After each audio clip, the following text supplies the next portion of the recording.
नमस्कार भाइयों, कैसे हैं आप सब। आशा करता हूँ अच्छे होंगे। भाइयों, पिछले वीडियो हमने जाना था कथनी और करनी में अंतर घातक है। आज हम जानेंगे भक्ति से मिली जीने की राह। सॉरी भाइयों, आज का सत्संग है सत्संग से मिली भक्ति में जीने की राह। तो कैसे मिली राह भाइयों, आइए जीने की राह पुस्तक से जानते हैं, जो कि संत रामपाल जी द्वारा लिखित पुस्तक से है भाइयों, है ना। भाइयों, मैं इसलिए उस पुस्तक से जो है जानकारी देता हूँ क्योंकि लोगों का कहना है कि जीने की राह पुस्तक ज्ञान गंगा जो है संत रामपाल जी द्वारा लिखित जो पुस्तकें हैं पूरे विश्व में जो है तहलका मचा रखे हैं। इसलिए जो है मैं संत रामपाल जी द्वारा लिखित पुस्तक से जानकारी देता हूँ, और ये भी कहते हैं कि शास्त्रों का निचोड़ पुस्तक है भाइयों, इसलिए जो है मैं जानकारी देता रहता हूँ। तो आइए जानते हैं सत्संग से मिली भक्ति में जीने की राह। कथा का नाम है भाइयों।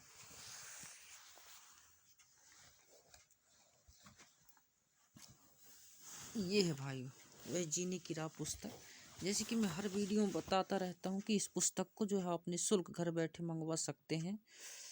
अब कैसे मंगवा सकते हैं, जब साधना चैनल में जो है संत रामपाल जी का आप सत्संग देखेंगे 7:40 से 8:40 के बीच जो चलता है, तो उसमें जो है पीली पट्टी चलती रहते हैं। उस पीली पट्टी में जो है कॉन्टैक्ट नंबर चलते रहते हैं भाइयों, जिसके जरिए जो है अपना नाम, पता, एड्रेस, पुस्तक का नाम जो है एड्रेस से जो है घर बैठे आप मंगवा सकते हैं एसएमएस करके। ठीक है भाइयों, आइए जानते हैं भक्ति से मिली सत्संग से मिली भक्ति में जीने की राह।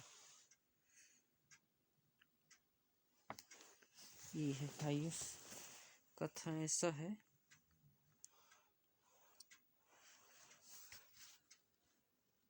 सत्संग से मिली भक्ति की राह, ये कथा का नाम है भाइयों, जो कि संत नित्यानंद जी से संबंधित है भाइयों। संत नित्यानंद जी की है ये, जिसको जो है संत रामपाल जी ने प्रस्तुत किए हैं जीने की राह पुस्तक में। तो कथा ऐसा है भाइयों, संत नित्यानंद जी का बचपन का नाम नंदलाल था। वे ब्राह्मण कुल में जन्मे थे।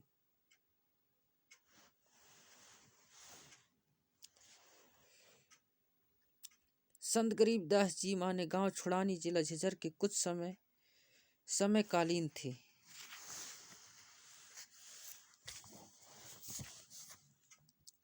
संत गरीबदास जी का जीवन सन 1778 तक रहा था। 1717 से 1778 तक रहा था। उस समय ब्राह्मणों का विशेष सम्मान किया जाता था, सर्वोच्च जाति मानी जाती थी, जिस कारण से गर्व का होना स्वाभाविक था। नंदलाल जी के माता पिता का देहांत हो गया था।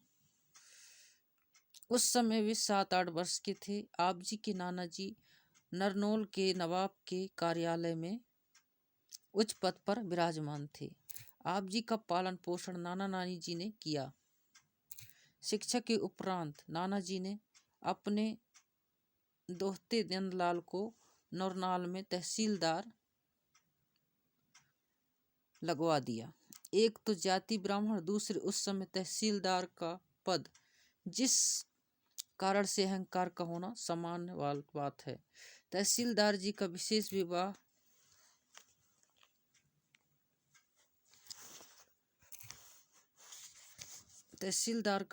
विवाह जो है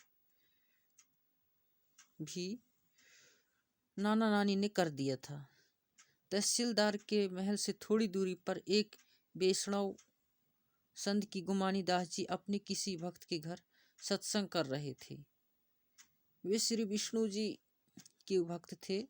सर्व संत जन अपने सत्संग में परमात्मा कबीर जी की अमृत बाणी का सहयोग अवश्य लेते थे। सत्संग में बताया गया है कि मानव जीवन किस लिए प्राप्त होता है, परंतु सत्संग न सुनने के कारण सांसारिक उठा पटक में अपना अनमोल मानव जीवन नष्ट कर जाता है। भक्ति न करने वाला प्राणी अगले जन्म में गधे, कुत्ते, बैल आदि पशु पक्षी के शरीर में कष्ट उठाता है। इसलिए अभिमान त्याग कर पूर्व संत से दीक्षा लेकर अपना कल्याण करवाना चाहिए, अन्यथा पर्वत से भारी कष्ट भोगना पड़ेगा। स्वामी गुमानी दास जी का आश्रम नरनौल शहर से लगभग 1.5 किलोमीटर पर था। सत्संग की आवाज़ सुनकर तहसीलदार मकान की छत पर कुर्सी लेकर बैठ गया। पूरे सत्संग सुना। दीक्षा लेने की प्रबल प्रेरणा बन गई, परंतु जाति और पद का अहंकार परेशान कर रहा था। ब्राह्मणों की कितनी इज्जत है, फिर भी मैं तहसीलदार हूँ। सत्संग में समान लोग जाते हैं, मुझे शर्म लगेगी, कैसे जाऊंगा। आश्रम में अंत में एक दिन निर्णय लिया कि सुबह वक्त से आश्रम में पहुंच जाऊंगा। अन्य व्यक्ति जाएंगे, तब तक तो दीक्षा लेकर लौट आऊंगा। सत्संग करके संत जी आश्रम में चले गए। सुबह उठकर कुछ देर सैर करते थे। एक दिन नंदलाल जी घोड़े पर बैठकर सुबह आश्रम की ओर जा रहे थे। गुमानी दास जी सैर के लिए उसी रास्ते पर जा रहे थे। संत जी ने सिर के बाल कटा रखे थे, उस तरह फिरा रखा था जिस पर कोई वस्त्र नहीं था। नंदलाल जी ब्राह्मण होने के नाते सोण कसोड़ पर विश्वास रखते थे। किसी अच्छे कार्य के लिए जाते और आगे से कचकोल माने काढ़े माने सिर पर उस तरफ फिराए कोई आ जाता तो अपना जाना रद्द कर देते थे। आश्रम में दीक्षा लेने जा रहे थे। जिंदगी का सर्वोत्तम दिन था। आगे से सिर पर उस तरह फिराए एक व्यक्ति मिल गया।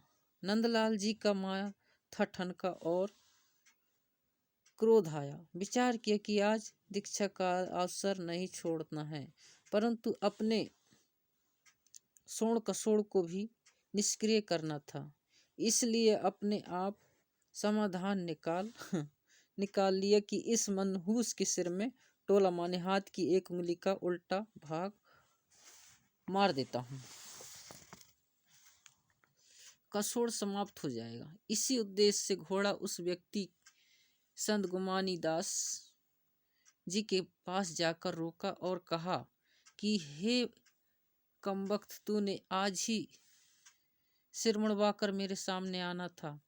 आज मैं अपनी जिंदगी के सबसे उत्तम कार्य के लिए आश्रम में जा रहा था। यह कहकर गुमानी दास जी के सिर पर टोले मारे और घोड़ा आश्रम की ओर चला दिया। संतों के साथ ऐसी घटनाएं आम होती है। वे अधिक ध्यान नहीं देते। विचार तो किया कि व्यक्ति सभ्य तथा कोई उच्च अधिकारी तथा उच्च कुल का लगभग रहा था। कारपालियों के वाले कर गया। नंदलाल आश्रम में गया, वहां संत के शिष्य मिले, राम राम हुई। आने का कारण बताया,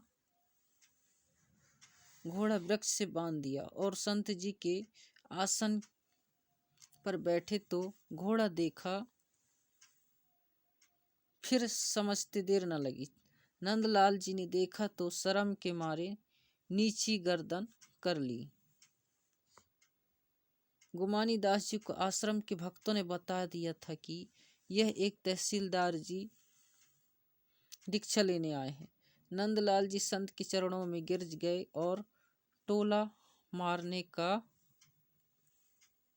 कारण बताया। संत गुमानी दास जी ने कहा कि हे भक्त, जब हम एक आने का घड़ा कुम्हार के पास से लेने जाते हैं तो उसको टोला मार कर बजाकर जांचते हैं कि कहीं फूटा तो नहीं। आप जी तो जिंदगी का सौदा करने आए हो, आपने गुरुजी बजाकर देख लिया तो कोई पाप नहीं किया। नित्यानंद जी संत जी के शीतल स्वभाव से और भी अधिक प्रभावित हुए, दीक्षा ले ली। संत गुमानी दास जी ने उनका नाम बदलकर नित्यानंद रख दिया। जब सत्संग से जीने की राह मिली तो नित्यानंद जी ने बाड़ी में बोली। क्या बोली भाइयों, देखते हैं। ब्राह्मण कुल में जन्म था, मैं करता बहुत मरोड़। गुरु गुमानी दास जी ने दिया कुबुद्धि गढ़ तोड़। फिर निकाल कितने अधीन हुए, वह इस प्राणी से पता चलता है। सिर सौंपा गुरुदेव को, सफल हुए यह शीश। नित्यानंद इस शीश पर आप बसे जगदीश। इसका अर्थ बताया भाइयों संत रामपाल जी ने। जब तक सत्संग के विचार सुनने को नहीं मिलते तो भूल कर मानव अहंकार में सड़ता रहता है। जब ज्ञान होता है कि आज राजा है, मृत्यु उपरांत गधा कुत्ता बनेगा, तो इस अहंकार का क्या बनेगा। इसलिए भक्त अपने उस अड़ंगे को ज्ञान से साफ करके भक्ति पथ पर चलते हैं और सफलता का प्राप्त करते हैं। श्रीलंका के राजा रावण ने भक्ति बहुत की, परंतु अहंकार नहीं गया, जिस कारण से विनाश को प्राप्त हुआ। रावण भी ब्राह्मण था, नित्यानंद जी भी ब्राह्मण थे। सत्संग सुनकर निर्मल हो गए। रावण को सत्संग सुनने को नहीं मिला, जिस कारण से जीवन व्यर्थ गया और अमिट कलंक भी लग गया। अभिमान के कारण पूर्ण अहंकार का करता था। जब गुरुजी गुमानीदास जी के सत्संग वचन सुने तो जाति का अहंकार रूपी कुबुद्धि का गढ़ समाप्त हो गया, जीवन सफल हुआ। ठीक है भाई, और आगे जानते हैं।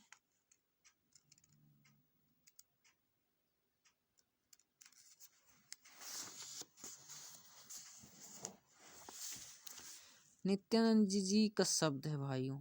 और बात तेरे काम न आवे, संतो शरणे लाग रे। के सोवे गफलत में बंदे, जाग जाग नर जाग रे। तन सराय में जीव मुसाफिर, करता रहे दिमाग रे। रात बसेरा करता डेरा, चले सवेरा त्याग रे। और बात तेरे काम न आवे, संतो शरण लाग रे। उम्दा चोला बड़ा अनबोला, लगे दाग पर दाग रे। 2 दिन का गुजारन जगत में, जले बिरानी आग रे। और बात तेरे काम न आवे, संतो शरण लाग रे। कुबुद कंचली चढ़ रही चित पर, तू हुआ मनुष्य नाग रे। सूझे नहीं सजन सुख सागर, बिना प्रेम बैराग रे।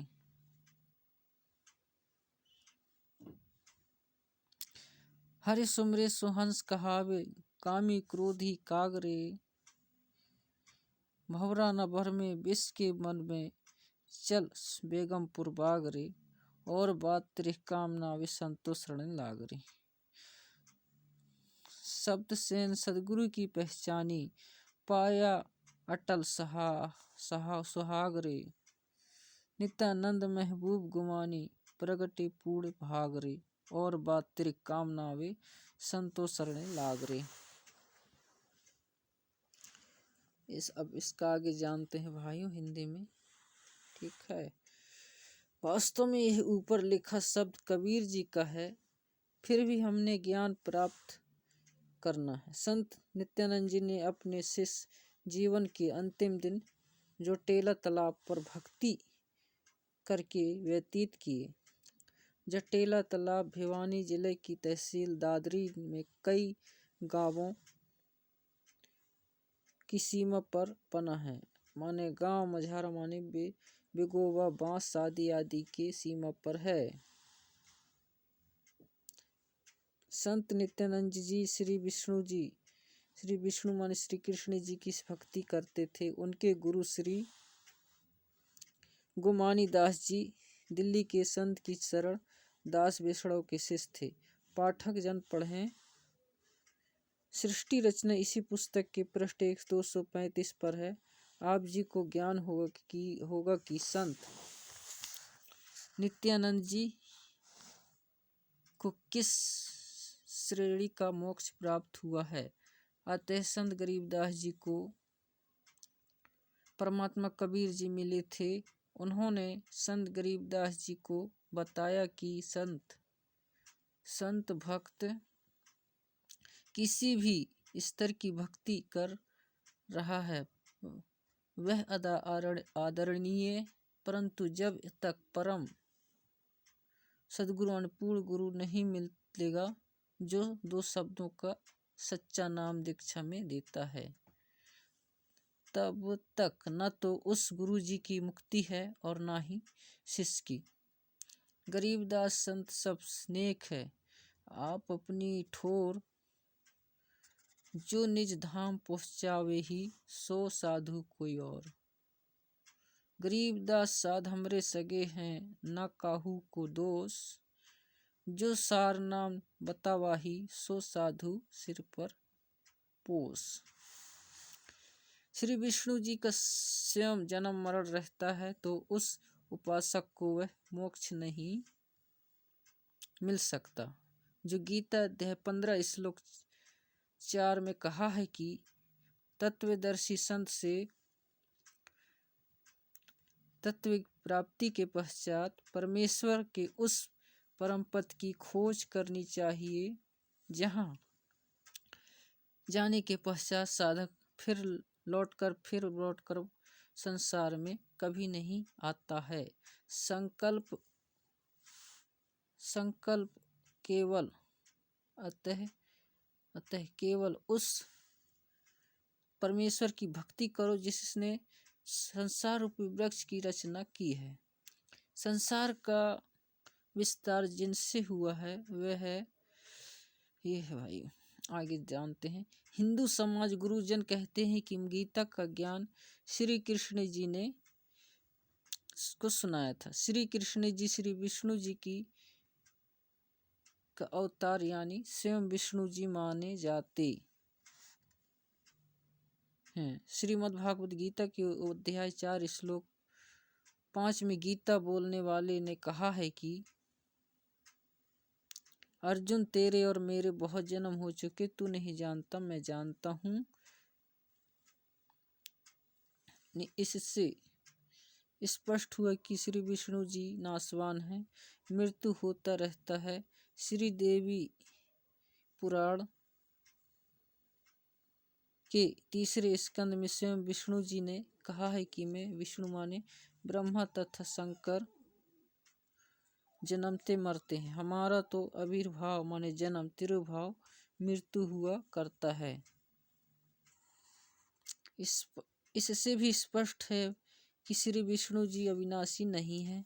गीता अध्याय 2 श्लोक 17 गीता अध्याय 15 श्लोक 17 में अविनाशी परमात्मा तो गीता ज्ञानदाता से भी अन है। गीता ज्ञानदाता से भी अन है अन है।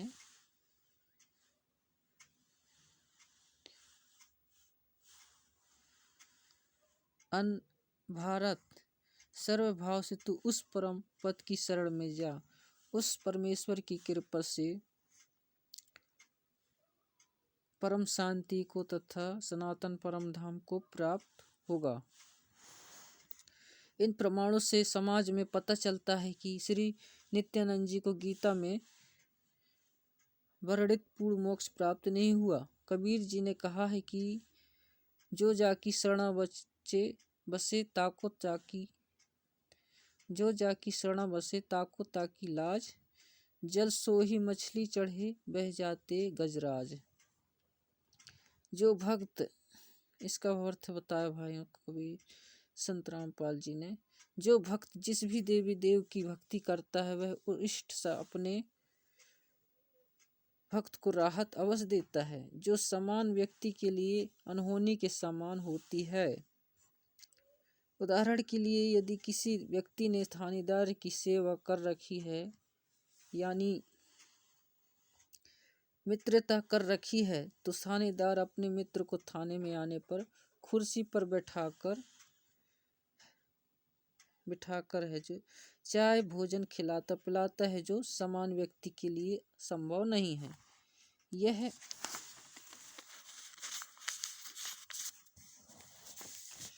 यह समान व्यक्ति के लिए अनहोनी से कम नहीं। यदि किसी व्यक्ति ने पुलिस अधीक्षक एसपी से पहचान बना रखी है तो उसको और अधिक लाभ होता है। इसी प्रकार हम ऊपर चले तो प्रांत में यदि मुख्यमंत्री जी से पहचान है तो उसको जो लाभ होगा वह नीचे वालों की तुलना में अनहोनी होगी। इसी प्रकार यदि देश के प्रधानमंत्री जी से मेल हो जाए तो लाभ का बार पार नहीं।